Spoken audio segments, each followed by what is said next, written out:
환상의 골짜기에 관한 경고라. 내가 지붕에 올라가면 어찌함인고, 소란하며 떠들던 성, 즐거워하던 고울이여, 너희 죽임을 당한 자들은 칼에 죽은 것도 아니요 전쟁에 사망한 것도 아니라, 너희 관원들도 다 함께 도망하였다가 활을 버리고 결박을 당하였고, 너의 멀리 도망한 자들도 발견되어 다 함께 결박을 당하였도다.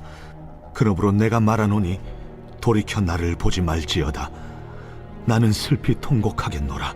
내 딸 백성이 패망하였으므로 말미암아 나를 위로하려고 힘쓰지 말지니라. 환상의 골짜기에 주 만군의 여호와께로부터 이르는 소란과 발핌과 혼란의 날이여, 성벽의 무너뜨림과 산악에 사무쳐 부르짖는 소리로다. 엘람 사람은 화살통을 메었고 병거 탄 자와 마병이 함께하였고, 기르 사람은 방패를 드러냈으니 병거는 내 아름다운 골짜기에 가득하였고 마병은 성문에 정렬되었도다. 그가 유다에게 덮였던 것을 벗김에 그날에야 내가 숲을 곳간에 병기를 바라보았고, 너희가 다윗성에 무너진 곳이 많은 것도 보며, 너희가 아랫못에 물도 모으며 또 예루살렘의 가옥을 개수하며 그 가옥을 헐어 성벽을 견고하게도 하며, 너희가 또 옛못의 물을 위하여 두 성벽 사이에 저수지를 만들었느니라. 그러나 너희가 이를 행하신 이를 앙망하지 아니하였고, 이 일을 옛적부터 경영하신 이를 공경하지 아니하였느니라. 그날의 주 만군의 여호와께서 명령하사 통곡하며 애곡하며 머리털을 뜯으며 굵은 배를 띠라 하셨거늘, 너희가 기뻐하며 즐거워하여 소를 죽이고 양을 잡아 고기를 먹고 포도주를 마시면서 내일 죽으리니 먹고 마시자 하는도다. 만군의 여호와께서 친히 내 귀에 들려 이르시되, 진실로 이 죄악은 너희가 죽기까지 용서하지 못하리라. 주 만군의 여호와의 말씀이니라. 주 만군의 여호와께서 이르시되, 너는 가서 그 국고를 맡고 왕궁 맡은 자 셈나를 보고 이르기를, 내가 여기와 무슨 관계가 있느냐? 여기에 누가 있기에 여기서 너를 위하여 묘실을 팠느냐? 높은 곳에 자기를 위하여 묘실을 팠고 반석에 자기를 위하여 초소를 쪼아내었도다.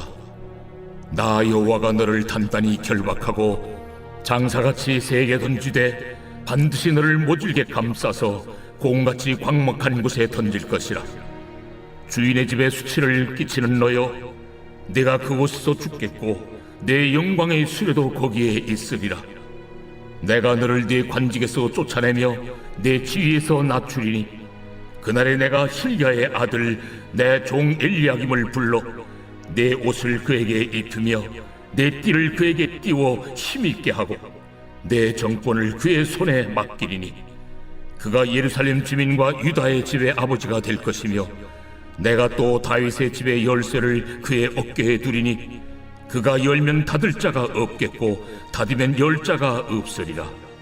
못이 단단한 곳에 박힘같이 그를 견고하게 하리니, 그가 그의 아버지 집의 영광의 보좌가 될 것이요 그의 아버지 집의 모든 영광이 그 위에 걸리리니, 그 후손과 족속되는 각 작은 그릇 곧 종지로부터 모든 항아리까지니라. 만군의 여호와께서 이르시되, 그날에는 단단한 곳에 박혔던 못이 사그리니, 그 못이 부러져 떨어지므로 그 위에 걸린 물건이 부서지리라 하셨다 하라. 나 여호와의 말이니라. 오늘은 이사야 22장의 말씀을 함께 나누겠습니다. 지금까지 선지자는 열방을 향한 하나님의 심판을 선언했습니다. 그리고 선지자는 지금 환상의 골짜기를 향해 심판을 선포하고 있습니다. 환상의 골짜기는 어디를 언급하는 것일까요? 그리고 환상의 골짜기라는 표현은 긍정적인 표현일까요? 아니면 부정적인 표현일까요? 먼저 환상의 골짜기는 예루살렘을 의미합니다. 그렇다면 왜 예루살렘이라고 언급하지 않고 또 시온산이라고 표현을 하지 않고 환상의 골짜기라고 표현했을까요? 먼저 골짜기라는 표현은 고지대에 위치한 예루살렘의 주변에 골짜기가 많기 때문에 쓰인 표현입니다. 예루살렘에는 기드론 골짜기, 힌놈 골짜기, 티로포엔 골짜기 등이 있습니다. 하지만 본문의 골짜기라는 표현은 그러한 문자적 의미에 그치지 않고 예루살렘의 가치를 깎아내리는 의미까지 포함하고 있습니다. 예루살렘은 해발 약 800m 정도에 위치한 산악 지역입니다. 그래서 시온산이라고 불렀습니다. 그런데 골짜기라는 표현은 예루살렘이 산으로서의 위용을 지녔다기보다는 골짜기로서의 비천함을 지녔다라는 의미가 되는 것입니다. 다음은 환상에 대해서 살펴보면 예루살렘은 언제나 여호와의 환상이 끊이지 않았기에 환상이라는 용어를 사용했다라는 것입니다.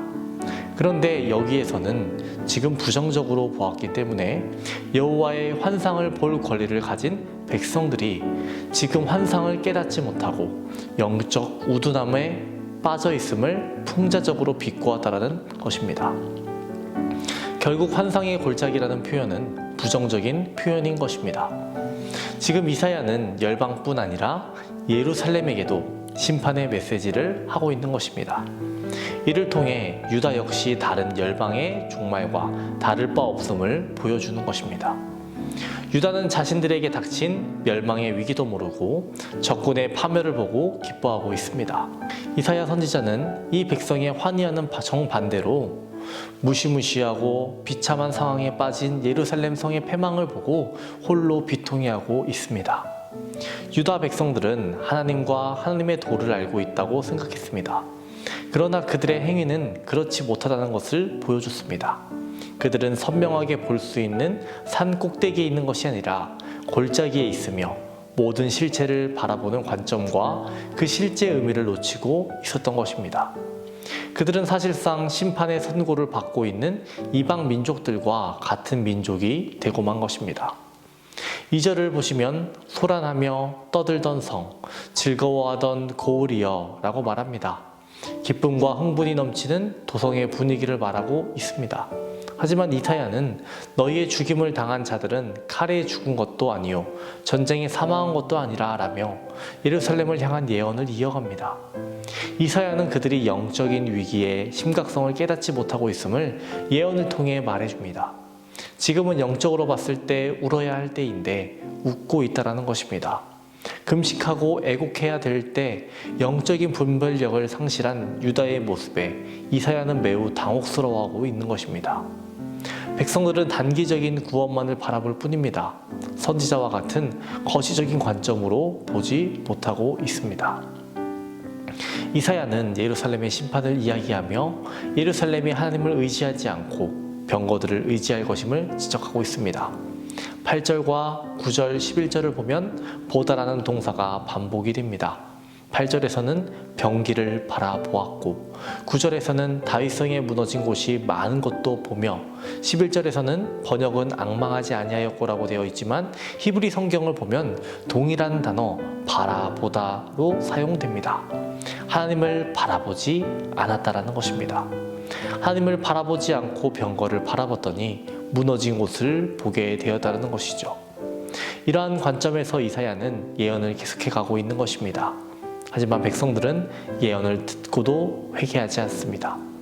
12절을 보시면 그날의 주 만군의 여호와께서 명령하사 통곡하며 애곡하며 머리털을 뜯으며 굵은 배를 띠라 하셨거늘 너희가 기뻐하며 즐거워하여 소를 죽이고 양을 잡아 고기를 먹고 포도주를 마시면서 내일 죽으리니 먹고 마시자 하는도다. 유다는 회개하지 않고 하나님을 의지하지 않습니다.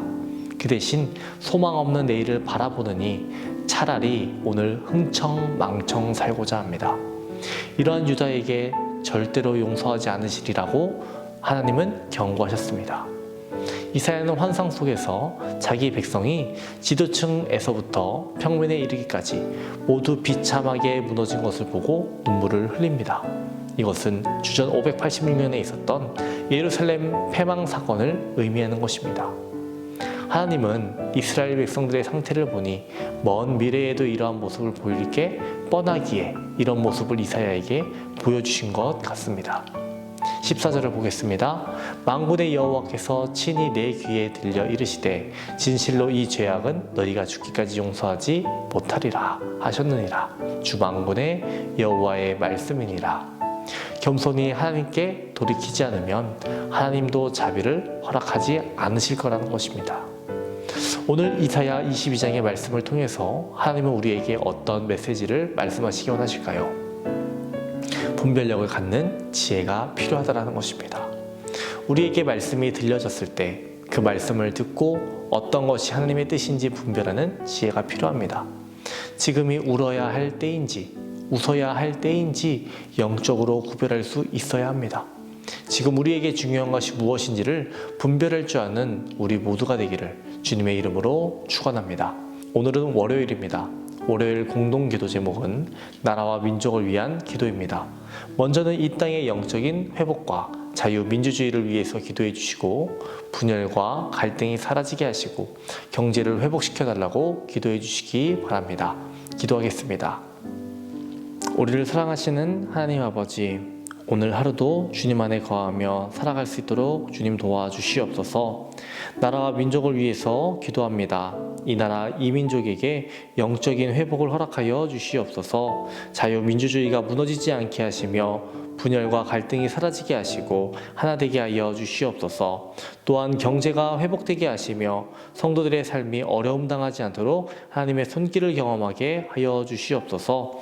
유다 백성들처럼 분별력을 갖지 못하고 살아가는 것이 아니라 어느 때인지를 분별할 수 있는 영적인 눈을 갖게 하여 주시옵시고 기도로 나아가고 주님을 붙잡는 우리들 될 수 있도록 주여 도와주시옵소서. 담임 목사님의 사역 가운데 항상 동행하여 주시옵고 사역의 자리마다 회복과 치유의 역사를 더하여 주시옵소서. 암으로 여러 질병으로 고통받는 주님의 자녀들 주의 손으로 안수하여 주셔서 깨끗이 낫게 하여 주시옵소서. 특별히 박재승 권사님, 김정수 집사님, 오유미 성도님, 박서연 청년에게 용기를 잃지 않게 하시고 힘과 능력을 주옵소서. 연로하신 장로님, 권사님들의 건강을 지켜주시며 쓸쓸하지 않게 하여 주시옵시고 하나님 날마다 동행하여 주시옵소서. 다음 세대를 위한 리모델링 공사 중에 있습니다. 모든 과정마다 하나님 함께하여 주시옵시고 모든 것이 하나님의 계획 안에서 이루어질 수 있도록 주님 도와주시옵소서.